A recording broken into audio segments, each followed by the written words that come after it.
Hello to my water signs, Cancer, Scorpio, and Pisces. Welcome to the Virgo full moon.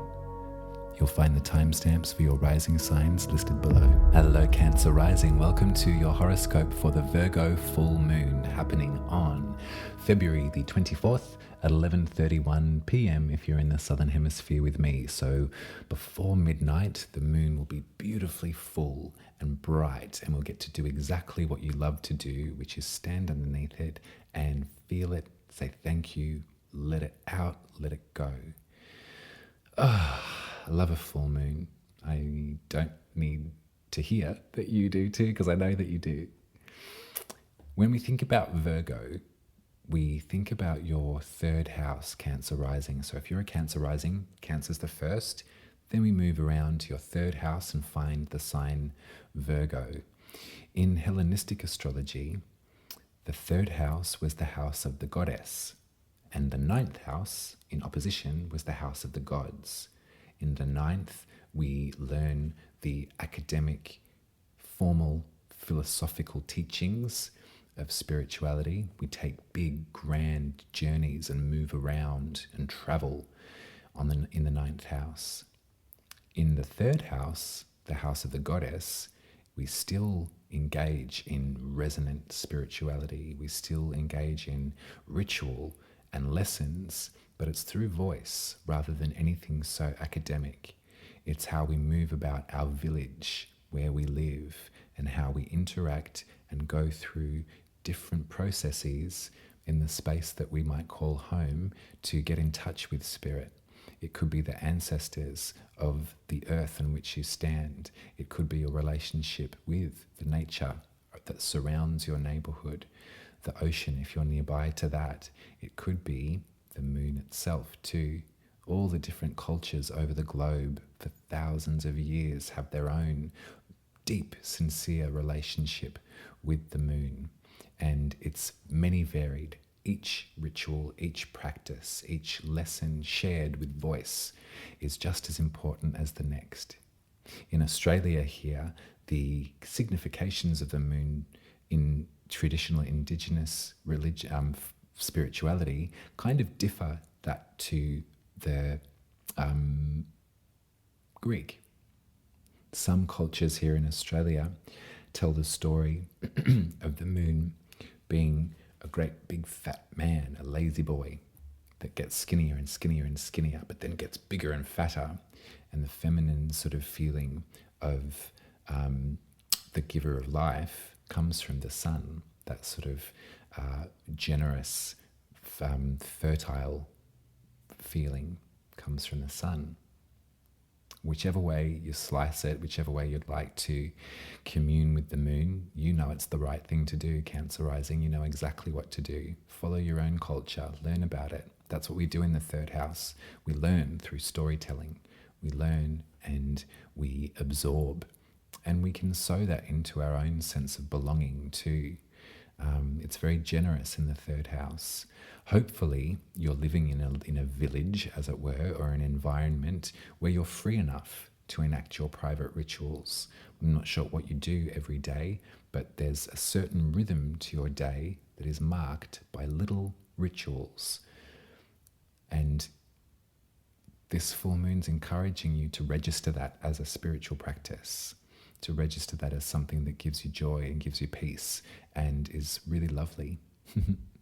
If we're thinking about sowing seeds in the third house, in September of last year, September the 15th, there was if you've been with me that long, there was a moment where we were sort of thinking about the potentiality of what our third house could look like, whether that was engaging in study of some of the more esoteric forms of spirituality, or whether that was finding a place to call your village, finding finding that locale that makes you feel that you belong. Can't take that for granted, can we, Cancer Rising? The privilege of being able to feel at one with the village.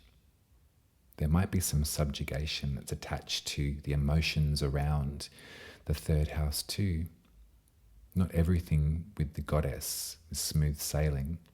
Not everything with the village is smooth sailing. There's a lot of folks that have a checkered past with their third house, consciously or otherwise. I know folks that have had to pack their bags, have them at the ready for most of their life. Know whether they've really gone has felt quite long lasting. Somewhere in the back of their mind, they're thinking, oh yeah, this is all good for now, but I've got to leg it when the danger shows up, when I become unwelcome here. So this emotional full moon might be spotlighting some of those ponderances too. And that's okay, because we've flagged it. And so whatever comes up, we are ready to work with those emotions. In tarot, the essence of Virgo can be described with the Hermit. And I love this character in the third house. I'd love to meet this character in my third house.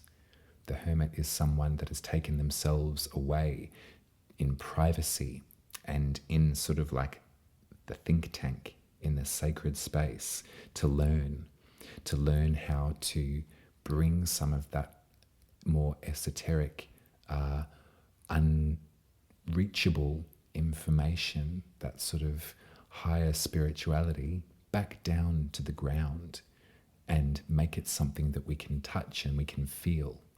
The Hermit is a great alchemist. The Hermit is a great herbalist too, someone that can create healing from the ingredients that Mother Nature gives us, that can put hands on and with energy heal. The Hermit's a great healer, and you'll find that they actually hold the star in their lantern. So sometimes to look at this character, and you might sometimes feel like this character. I know I definitely do. Absolutely. I'm working on that, and I'm looking forward to the time where I can feel less self-conscious about my hermiting. But sometimes in the village, you can sort of feel the eyes on you, or sense that feeling of like, oh yes, it's the Hermit. What are they building in there? What are they, in that Tom Waits song? What's he building in there? That can sometimes come around with this energy of the Hermit. But when we remember that the star is in their lantern, they're actually working towards a greater goal that includes the human condition, that includes a greater sense of connection with humanity and with freedom, then our initial judgment of the Hermit can probably ease up a bit. The Hermit's not so concerned with what other people think. Maybe they would be if they came out in a reading for you like this, and there was an element of hiding attached to your hermiting, perhaps. And a lot of us, great empathy for folks that experienced a wave or continue to work through a sense of agoraphobia because of the restrictions that were put in place during the pandemic and the essential separation that we had to live through in order to keep everyone safe and well. There was some paranoia and some trauma that occurred during that time. And so sometimes in hermiting, I can say this quite plainly because I do experience that every so often, is that feeling of unsafety in the outside world, being frightened of leaving the house. This is the Hermit upside down. At this full moon, it looks pretty clear. So let's focus back in on your rituals of the day. Let's focus back in on this selfless, you're utterly unself-conscious in these rituals. In fact, it's no one's business how you spend a day and how you tend to your garden and how you create magic in the kitchen. It's no one's business. The Hermit's too busy to worry about what other folks might think. In Pisces, the Sun and Saturn and Mercury are all in a sort of loose conjunction, and they're shining their energy down to this moon. So in the opposite side of the zodiac, in Pisces, in your 9th house of expanding your mind and learning, walking through the halls of academia, really, really enriching your language around spirituality and traveling, moving around, there's a container here with Saturn. There has been for a year, and there will continue to be so. So we're going to work with that feeling of perhaps being held in place, not being able to perhaps be as freewheeling as we once were, really needing to be held in that magical boundary that Saturn's creating. Perhaps so we can focus more in what it is that we're inventing out of thin air. What kind of magic are we creating in our third house? 5 degrees of Virgo is the 8 of Pentacles. So I do get this sense of like magical work, Cancer rising. It really suits you. And maybe you can include this full moon into your magical practice, although doubtless I'm sure that your moon rituals are firmly set in place. So you don't need my advice to do that. But there might be something that we can talk about whatever boundary or container that has felt like it's been holding you.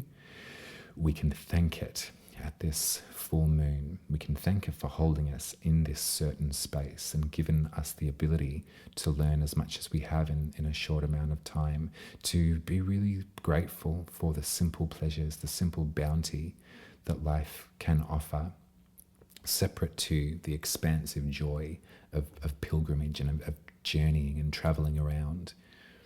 Separate to that, just as magical. You might not think that Virgo is so magical. In fact, it's incredibly magical. Pisces gets the reputation of being the guru. You know, Pisces is in opposition to Virgo. Virgo brings down all of that humi-gumi into a sense of lived reality. It's a humbleness to Virgo too. Humbleness to Pisces, but Virgo holds Pisces' hand and makes the magic a reality. So be grateful for that too. Let's get you some tarot and let's see what else needs to be said at this juncture. Not this one, this one.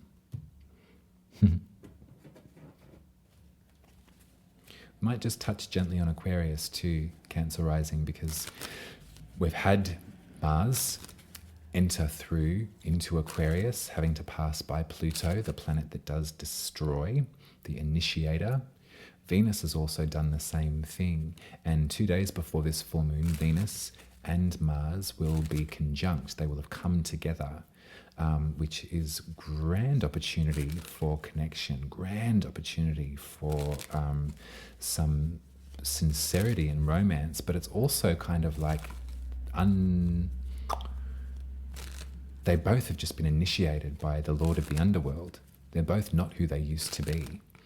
When we look at Aquarius, it's your 8th house, you remember? So it is about connection, investment with the other. It is about the huge emotions of grief and having to set things free. This feels really fresh to me. It feels like potential to me, Cancer rising. Potential for love, you know. Always can look forward to that. But potential to step into our lived life lessons completely changed as the people that we are now, rather than reacting as we used to. Such a major feeling of development that keeps on running through my mind at this time.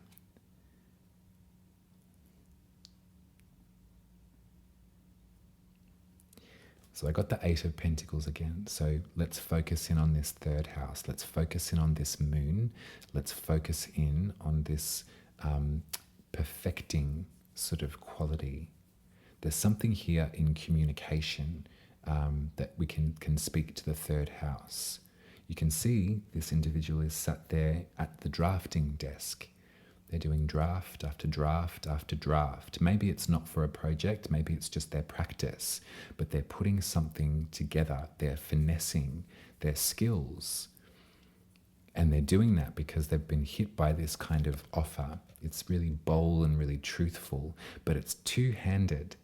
Part of it is really clarifying. Part of it is really being able to access the intelligent mind, being able to access the truth of the matter. the other part of it is love. A beautiful offering of great potential. We've been talking about this for a while, Cancer Rising, and I really, really enjoy it. And this is not to labor any of this with any sort of like romantic speak, but there's something that feels really, it feels really honest. And it might initially, if this repetition is happening for you elsewhere too, it's not just this sort of, like rhythmic self-soothing ritual. It's not that. It's sort of like, yeah, well, I've got friggin' lots of repetition. I'm doing this, X, Y, Z amount of times per week. I've got this to deal with every day. I'm chained to this, chained to this. I've got to keep up my responsibilities. Absolutely. But these two cards that you see, they're both offers from your spirituality. There's a truth and there's love here. These two things are being sort of handed to you, and it's what you do with them that will make the difference. It's how you'll practice with the Ace of Swords and the Ace of Cups. If there's something that is drawing you in, and I'm feeling it's around your village, it's around your home environment, your house of the goddess. Think about that, house of the goddess. Where does that shine for you in life? Where could you consider that you might enact some kind of goddess worship or goddess ritual? What brings you back to a sense of spirituality that has you sort of feel a part of it? What are you learning right now? What are you learning, and what can you put down? Like, how can that inform your rehearsal room? We got a little bit sidetracked there, Cancer Rising, a little bit muddled, but do you see this was what I was looking at. It feels like protection. So the middle is the moon, and you've got the Ace of Swords and the Ace of Cups on either side. So you're being offered love, truthful, sincere love, and you're being offered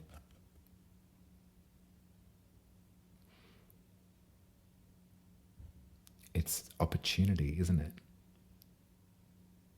This sword sort of cutting through the mist. You can see where you need to go or what you need to commit to, because it's going to encourage more of this. So don't be scared. Just keep going with it.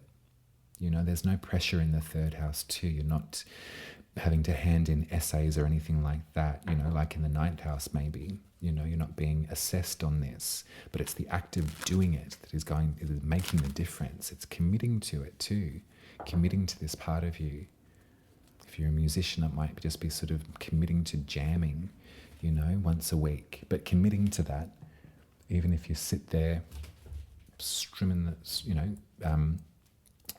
same chord, you're practicing, you're keeping that magical part of you in your body. My goddess worship has a lot to do with just listening to music. I've got a suite of musicians that I listen to religiously, and I'll often just have music playing in the background if I'm drawing or whatever it is that I'm doing, reading, learning. That's part of my contemporary goddess worship. So maybe there's something in there for you too. You can kind of pass out the definition for yourself. Astrology is really interactive. Thanks for being here, babe. If you're still here with me, put a little evil eye in the comments. That would be awesome. I would love to read your birth chart. You can book a place with me at umaruby.com, and I'll draw you one like this, read it to you on Zoom, and then post it to you in the mail after we're done. If I have read for you before and you'd like to see me again, head back to my website, Umaruby, and you can choose a truth, growth, love, femme, or magic reading. I had to remember them, I forgot. But there's 5 options there. Much love to you. If you'd like to support my work, head to buymeacoffee.com and you can subscribe for $10 Australian a month. I'll be with you soon and we'll talk about the Pisces new moon on the 10th of March. On that, before I go, Cancer Rising, on the 5th of March, Chiron, our wounded healer, the asteroid that does bring great potential for us to heal, is going to be exactly conjunct with the dragon. There's going to be eclipses, as we know, in Aries and in Libra this year. The dragon is enforcing some of this healing, urging us to look at it. And for you, Aries is your 10th house of your most public-facing self, your career, what you wish to be known for. So if all of this language around sort of practice and repetition and writing room has made you feel really uncomfortable, that's okay. I can see why. And that's no pressure. There's no pressure for you to, you're not going to fail this test. You're not going to disappoint me. And there's going to be further conversations to have around where some of this wounding about your potential is and how we can dislodge that. So yeah, I'll speak to you then, Cancer. I love you. Enjoy the moon.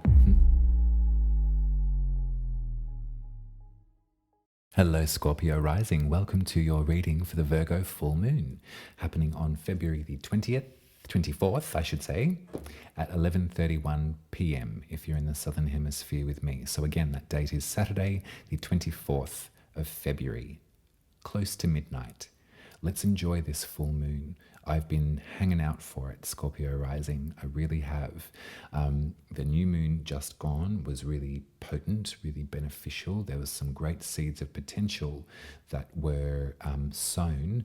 Also, a lot was revealed for me too, and definitely some motions forward. This is a full moon, so this is a culmination period. When we look at Virgo on your birth chart, Scorpio Rising, it is the 11th house, which is our sense of humanity, our sense of the human condition, and our friendships. Our humanitarian spirit lays in the 11th house. Virgo, the sign, is mutable earth, so it's very diligent, very able to roll up their sleeves and to work at it. Quite impressionable too, just in the way that they're mutable earth. So there's something about clay and being able to mold and create with Virgo. They're very creative. Perfecting, maybe sometimes there's a limitation to their creative flow, but only because they want to finesse and they want to master it. So think about all of those things that I've just said and overlay that into your definition of the humanitarian spirit. The moon will be revealing emotions around that topic for us. If you wanted to, Scorpio Rising, you could think back to the 15th of September of last year, the last time that we chatted about Virgo together, and when we actually sowed some seeds on that dark night, the moon of potential as it was becoming new. Now it's full, now it's a culmination. So from September to now, when considering your sense of the human condition, when considering your sense of the humanitarian spirit, you don't have to be a tarot reader to register that period of history, do you? From September of last year to now, there are so many things that we've had to come face to face with in terms of our humanity, in terms of our ethics, haven't we? Virgo perfects. Virgo gets to the details of the topic. In the tarot, when speaking to Virgo, you remember it's the hermit. So there is something sort of separatist about this, but we remember that the hermit is separating from the group in order to learn and to perfect, in order to bring about a sense of humanitarian spirit. The hermit holds the star in their lantern. They're being guided by the star in tarot, who you remember is our hope, our hope moving forward.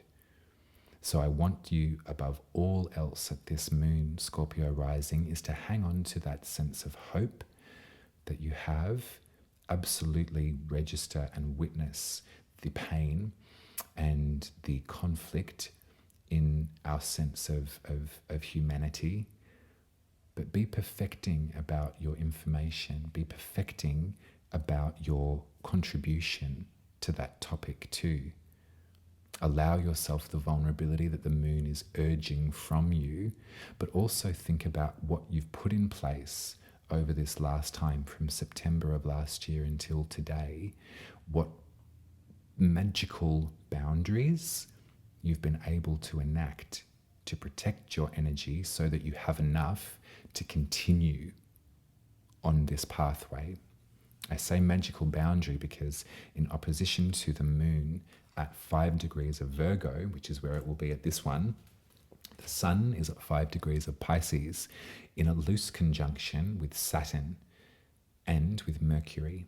Standing side by side, this sun, Mercury flips out in Pisces. They often get it wrong and they are not at home. Saturn, it's okay. We've got to get used to it. And in fact, I do believe that Saturn can be quite beneficial for a Pisces because they can be so overextensive. They can be pushed and pulled this way and that way, and they need some kind of container from time to time. That's why I said magical boundary.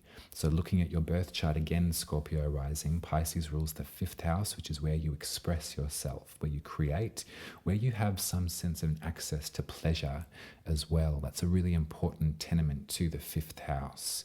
So we're perfecting something here with a sense of boundary, where really the sun in Pisces is illuminating your magic and your creativity, spotlighting your 11th house, spotlight on your sense of your humanitarian spirit. At 5 degrees of Virgo, it's the 8 of Pentacles, again, perfecting. So I wonder what you have been, how you have been informing yourself, how you have been activating your humanitarian spirit, how you have been in relationship, in good friendship, what groups you've been rolling with at this time in order to activate and in order to make a difference, in order to help. That's the paramount word here, help as much as possible with our ethics intact. We've got to rebuff all manner of extremism at this time. And we know that this year, 2024, is a year of many elections across the globe. There'll be many governments changing hands or being put to the test. So we're going to have such an emphasis on our humanitarian spirit as well. I like that Virgo is here for you to perfect, and also perhaps encouraging you from time to time to separate yourself from the status quo in order to learn and to make sure that your information is solid and perfected. I love this about this for you, Scorpio rising, perfect it. So at the full moon, let's allow whatever emotions start to swell up. If it's sorrow, if it's joy, praying for peace and hanging on to hope at this time, and also being practical like a Virgo would want it in the ways of being community activated and putting time and effort into causes that are needed at this time. Aquarius is going through a trial by fire. So I'd love to get your perspective on what happened with Mars and with Venus having to pass through the gatekeeper. Remember, having to pass through Pluto. When we think about Pluto's energy of sort of destruction and revelation, revealing things that were hidden from beneath the surface, and we're working with your Scorpio rising sign, so we know that Pluto's in good company. You can handle it. You can handle Pluto's vibe. But Mars and Venus, they're initiated into Aquarius 2 days before the full moon. They'll come together. So there'll be a moment of bonding, of reconnection in your 4th house, of your home, your roots, your ancestry. These 2 planets have been initiated, though. They won't be the same as they used to. They'll be working with the after effect of that destructive quality of Pluto. So what is this connection to ancestry, to your bloodline, to your history? What needs to be further revealed about that? What can you share? What bonds are being reforged after some hectic times? All of these things I'd love to hear more about, Scorpio Rising. I'm going to get you some tarot. You need the crows, I think.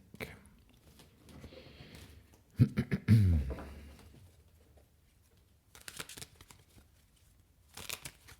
you like my hair? I haven't asked anyone else, but you wouldn't lie to me. Do you like it or not? I like it. It's what did my sister say? They're my Bowie bangs. I turned 40. No need for Botox, so you just get yourself some bangs cut. She's a funny bugger, that sister of mine. All right, they'll grow out too if you don't like them. But I wanted a fresh new look made by my sister. Sorry, these cards are a bit slippery. They keep slipping out. I'm gonna get 3, I think. Oh, it was the star that was trying to have a chat. So we're back to Aquarius. We're back to your 4th house. We're back to your sense of ancestry, your sense of belonging, your sense of safety and of nurturing. So maybe these cards will be speaking about that more so than your 11th house, but we'll see.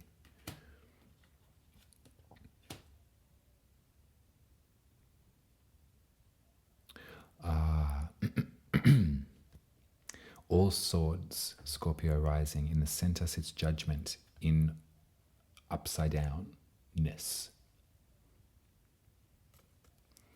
On one side, I have the Knight of Swords. On the other side, I have the Page of Swords in reverse. This feels like a lot of conflicting information, and it feels like a sort of battering ram of opinion. It feels like there are some folks that feel justified in the way that they're expressing themselves, and they're just really like a bull at a gate, charging forward, brandishing what they believe to be the sword of truth. On the other side, there is someone also doing the same thing that's completely without tact. They're completely in way over their head here at this time. And when we feel this idea of judgment in reverse, it feels like we can be quite literal with this. There's a judgmental atmosphere that is occurring here, and there's something about the end game, and this isn't to say that people are working from bad faith, but there is definitely a feeling of like misunderstanding or absorbing disinformation that has led to this face-off between two very volatile folks that are just really wanting to spar, to use their weapons, their swords, their truth as they see it in attack to one another. So with this Aquarian vibe lingering in the background, I just want to check in with you, Scorpio Rising, that everything's okay, and that home life is not too conflicted. And if it is, the tarot is echoing that. So this is what we're going to talk about in the close of this reading. I trust that with ethical research and with calm understanding and with education, these sorts of conflicting sides can find some common ground. It's difficult with the complexity of the current moment. It's difficult also with the complexity of home life, isn't it? When we think about things like our ancestry, our bloodlines, complex topics and riddled with trauma. And so this does feel like someone's coming from a certain perspective while somebody else is coming from a certain perspective too. There's something kind of juvenile about this, just because there's an upside down page and there's a knight. sort of at the battering ram, but it does feel like this is not going to be resolved in a healthy way. If the king was here or the queen was here, you know, there'd be something sort of like a pulling of rank here. Because the page is upside down, it does feel juvenile to me. And this doesn't have to mean age, but it means outlook. It means temperament. So fully in register of the home life being conflicted at present, Scorpio rising, and for that I'm sorry.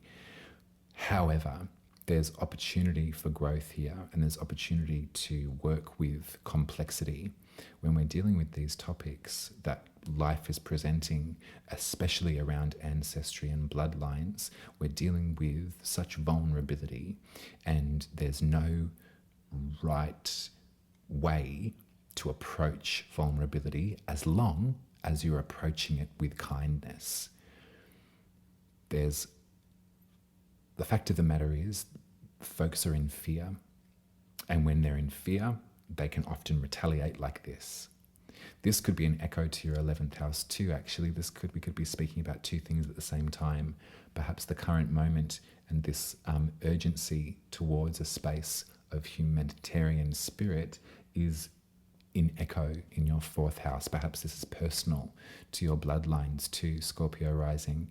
Take it as it lands, but what I see is that there's no use in this face-off. That's not going to be helpful. So I'd urge you to draw on your powers of Scorpio. Remember that Pluto is in your 4th house, okay? And Pluto for Scorpio is, they're not afraid to deal with the revelation. You know, things need to be brought up from all that time ago to be reviewed. They shall be, but make sure that you're not getting stuck in the middle of this fight, because it's to echo the violence that is around us in the waking world. To echo that in our micro experience is just so unhelpful, and I don't wish for anybody in your home relationships or your ancestral relationships, people that you're sharing a space with, to be at odds with each other, because that's just that's a mirror of the greater world right now. There's room for complexity in this, Scorpio rising. There has to be. And there's room to act with a sense of humanitarian spirit at all times. And we must hear what other people are telling us. We must hear their fear as well, because it's valid. Hope that was helpful, Scorpio rising. That's your reading. You have my love.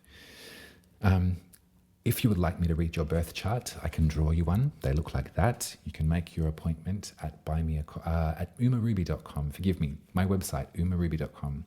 You can head over there and make an appointment with me, and I will read for you. You can book another appointment with me if I've read you before and you'd like to see me again. You can head back to my website and choose a truth, growth, love, magic, or femme reading. They're all available by the Back for More tab under the bookings page. If you would like to financially support my horoscope and readings work here on YouTube, you can go to buymeacoffee.com/umaruby, and you can subscribe for 10 Australian dollars a month there. You can also throw some money in the tip jar if that's something that you can afford. Much love to you, Scorpio rising. Forgive me, that was quite an intense way to end this, but I trust in good faith. I trust the messages are received in good faith. They are given in good faith. I hope you can receive them in that way too. All my very best, and I'll speak to you for the Pisces new moon on the 10th of March. So until then, I love you.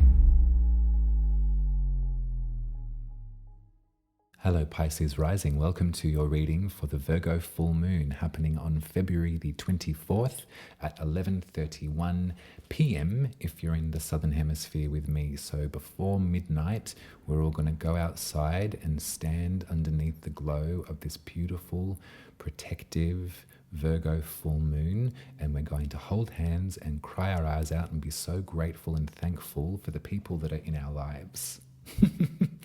We're really going to get full emotional about this one, Pisces rising. For you on your birth chart, Virgo is the direct opposite sign. So first house in Pisces, seventh house in Virgo, making up your relationships, making up all of those folks that you hold near and dear to your heart. At the new moon in Virgo last year in September, 15th of September, we sowed some seeds in that environment for you. We had to think about our relationship styles, our relationship dynamics, and we made some wishes as to how we might like to see them develop, didn't we? And maybe if you have been with me for over 6 months. And this is a culmination period. A full moon is always a great invitation to express how you've been feeling. It might be a great time to jump on the blower if you haven't for a while and speak to folks in your seventh house. Express to them how much you adore them, how much you're grateful for them, how much you've been grateful for them for this past 6 months, since September, but also time eternal. Like, thank them for being a part of your life. Thank them for showing up. Thank them for helping you and guiding you through your magic. We love Pisces, and we're in Pisces season now, and we love the expansive quality of that sign. We love the limitless possibility of emotion and of magic that Pisces brings with them. We love sitting down with Pisces and having deep chats and talking about everything with Pisces, really getting psychically connected. We love Virgo for holding their hand and bringing them back down to earth. We love Virgo for keeping their channel open to the magic of Pisces, but funneling that beauty into something tangible and realistic and sustainable. Virgo is mutable earth, like your mutable water, which explains the vast quality. Virgo is mutable earth. Virgo is clay. Virgo is soft, yielding, beautiful growth. Virgo perfects. Virgo takes time to learn and to practice. In tarot, it's the hermit that speaks to Virgo. You can see there's someone here that is learning, that is quietly, diligently repeating action, finessing and crafting something in order to keep that channel open to Pisces, to the magic, to the limitless possibility, the potential of this life. They're listening, they're like, yep, babe, absolutely. Let's give this a go. Let's practice this. Let's try this. We love Virgo because they hold the star in their lantern too. They're being led by our sense of humanity. They're being led by the solutions that we so desperately want to see have manifest in this life for us.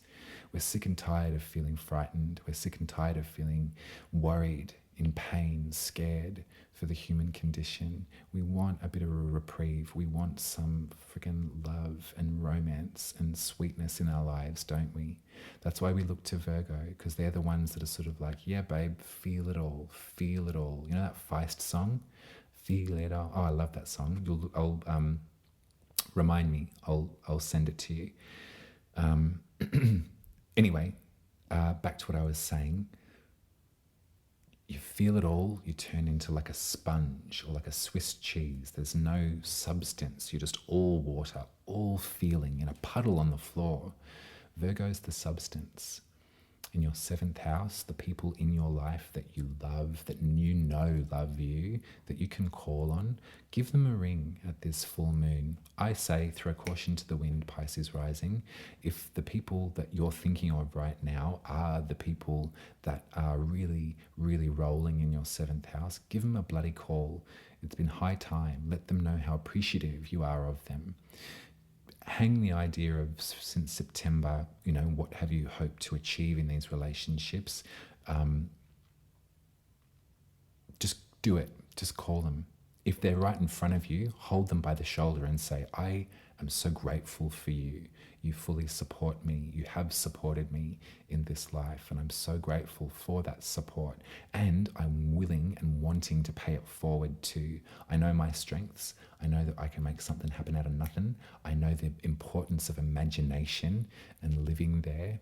And so for that, I am contributing to this relationship. But I've got so much to learn from you, Virgo, as far as being practical and grounded enough to keep that magic flowing and to make it real, to make it something that's going to grow. Yeah, that's all of your advice, Pisces. Really go for it. Go for it. It's oh God, I'm welling up already. I just feel it. I think this full moon's going to be really awesome for us. I will talk about the Eight of Pentacles real quick. Just this is the card that's speaking to the moon. You can see there's repetition here. There's a perfection that's happening here. There's a mastery that's happening in here.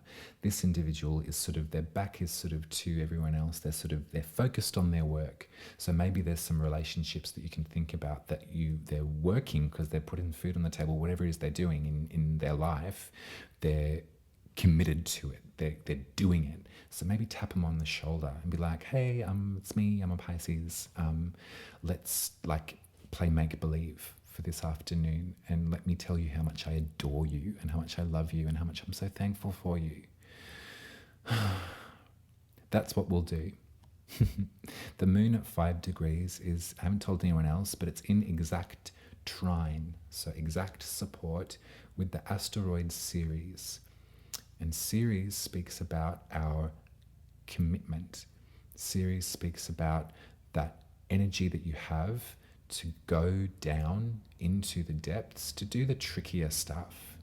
Ceres is not a love and light kind of friend. Ceres is in it for the long haul. Ceres is great at retrieval, bringing people back from the brink.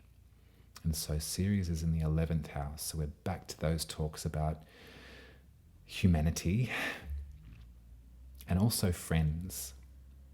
What I see here, Pisces rising, is a really strong chord between your relationships and your friendships and your sense of humanity, your optimism, your hope for the future. In Hellenistic astrology, the 11th house was the house of good spirit. So good spirit and coupling. Be of good cheer at this full moon. If you can at all afford it, Pisces rising, tell the folks how madly you love them, how grateful you are for their realism. And when I say all of this, they don't have to be a Virgo. I'm talking about your chart, your 7th house, the way that you, in fact, operate in relationships too, the people that you are able to bring back down to earth because you can trust that they'll bring you back down to earth when you need it too. You're honest with your 7th house. There's a clarity here. It's not the folks that will just sort of tell you what they can be bothered telling you or what they think you want to hear or what they've got the energy for, just the light stuff. Don't talk about the heavy stuff. No, well, let's talk about something else. They're the people that are going to stay by you through thick and thin, and you are going to stay by them through thick and thin too. This is the night for it, babe. Really enjoy it. Really enjoy it. We're kind of there's that magical container of Saturn in Pisces right now with the sun and with Mercury too. So I'm going to explain this to you. Mercury, the planet, is not comfortable in Pisces. They are in way over their head, out of their depth. They get confused. So there's messages at the moment maybe that are sort of infiltrating somewhere about your sense of self, your sense of self-worth in your first house that feel very mixed messaging. The other side of this coin is that we're still working with that boundary that Saturn is enforcing in your sense of self. So I'm taking this as a magical, practical, helpful boundary, Pisces rising. This is a container. This is something that is going to keep you in good condition as we move forward, because we want you to succeed and we want you to feel yourself, to work from your truest essence, to really start accessing that magical potential if it's been latent for a while. But there's rules attached to that. You can't be everywhere or all at once. You can't say, I shoulda, coulda, woulda at the end of the day. That's going to just leave you in depression and disappointment. You've got to chase your impulse. You've got to stick to task though too. When chasing the impulse, there is a bit of this that our seventh house can teach us. I understand the urgency and the fluidity, the want to like bust out of a cage. But let's be Virgo about the thing. Let's lock into what friendships we have in our lives right now that are fruitful, that are going to help us grow. You know, be so thankful for them. Be thankful for where you are now, where you've come from, everything that's led to this point. Whoa, it's been huge. There's more to learn from Saturn in the first house, and we're getting there. But let's like freaking worship this moon. Okay, let's like magic the F out of it. Let's like full like ritual, gratitude, ritual. I want to get you some tarot from my favorite.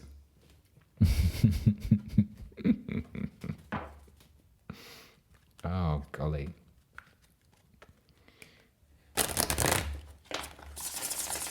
The Aquarius new moon was ripe with potential, and there was a lot of clues I found at that time as to how this deep work, this 12th house Aquarian deep work that Pluto is urging for a breakthrough, urging for some revelation. There's going to be more things revealed in your unconscious, babe. So we're going to really, again, work with that magical boundary, be in the right company, be in the right, like the right frame of mind to attack it. But I did feel at that new moon in Aquarius just gone on the 10th of Feb that there was a prelude. Yeah. All right. So this sucker, in my personal readings, this sucker has been like, not giving me the shits, but just ever present. The Knight of Pentacles is someone really practical, really grounded, really loyal. If you want to talk about anyone in your 7th house that's not going anywhere, we're talking about the Knight of Pentacles. They ain't going anywhere. They're in it for the long haul. The reason they're giving me the shits is because I'm sort of like, when will I find him? When will I see? You know, I'm sort of like waiting for this Knight of Pentacles to arrive. It seems like they're on the way. And this doesn't have to be romantic, but it's definitely someone that is got like willing to work on something with you, that's bringing their own resources to the table and is willing to, to co-create, you know, to share the load. They're stalling. They're not stalling. They're just, what we have to say when we see the Knight of Pentacles is they're very slow, of which they are. Out of all the knights, the Knight of Pentacles is almost stationary. They're in no rush. They're not galloping. They're not even cantering. They're not even trotting. They're kind of just waiting. There'll be a rush and a flood. I feel that. I feel that, Pisces. I feel that something is sort of about to, there's a dam swell, it's about to break. Soon, the magic will start to like rush out of your fingertips. If this moment of perfecting, if this moment of sort of quiet contemplation, hermiting maybe, you know, perfecting the whatever, finessing it, that's all been for some purpose. And it's coming to this point where the magic will start to feel like, you know, those annoying people that once they're on the text, they won't get off the text. I can do that sometimes. Sometimes I don't know when to stop. No. I don't know how to cap off a text chat. That's why those emojis are quite handy, because it's sort of like love heart, the end, full stop. Because I can just go on and on. What I'm saying here, though, is it's like the magic is going to feel like these sorts of almost like downloads. So when thinking about our relationships, because that's what we were talking about with the moon, I think, okay, here we go, honey. Here we go. We're in process with Pluto in Aquarius. We're in process with this secrets revealed in your unconscious world. And so you want to be in a safe space where you're able to start receiving some of this intel, because once the messages start, they kind of won't stop. It leads to a place of absolute pride in work and celebration. You've done such an incredible, epic journey, but there's preparation that needs to occur before that trip, that journey can be taken. So much preparation, in fact, and perhaps some of this Saturn vibe is encouraging that too. So what I want you to do is to work with the feelings of limitation when they arise. It's okay. Mercury in Pisces is insecure. So those filtration kind of messages of maybe I'm just a dumbass, or maybe I'm really inept, or maybe we're all doomed. Mercury's flipping out in Pisces, and don't like it. Work with that. Remember that this is where we're standing at the precipice of 20 years of activation. This is deep work for a Pisces rising, as Pluto transit through the 12th house. Lots of stuff to be revealed. Let's do it with stoicism, and let's emulate this Knight of Pentacles. This feels like someone that you can stand by, that actually has practical skills in order to help you in your excavation to Pisces rising. Know that it's leading to a place of celebration. It's a victory march, a victory lap, after the blood and the sweat and the tears. That's your reading, babe. Much love to you. If you're still here with me, can you put an evil eye in the comments, please? And let me know how this landed. It's been so great to chat to all of you as time has gone on. I really love to hear your feedback on how the messages have been landing. And I'm so grateful for your gratitude of my work too. It's really meant so much to me. This growth feels sturdy. It feels really sustainable. It feels quite Knight of Pentacles, funnily enough. And I've got you to thank for it, for showing up and sitting with me in our little virtual world, time in, time out. So thank you. If you'd like me to read your birth chart and you've not met me before, head to my website, umaruby.com, and I'll draw you one. They look like that.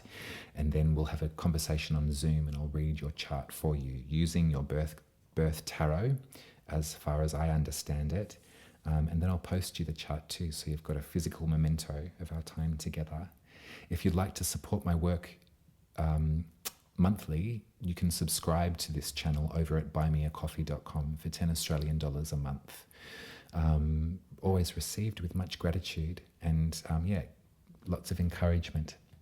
I'll be with you in 2 weeks, and we've got a big one to talk about. It's a new moon in Pisces. So after all of this pep talk and after all of this gratitude for the other, I think that's important, babe. It's really important to tell those that you love how much you love them at this time, and how much their support lifts you up and helps you succeed and achieve.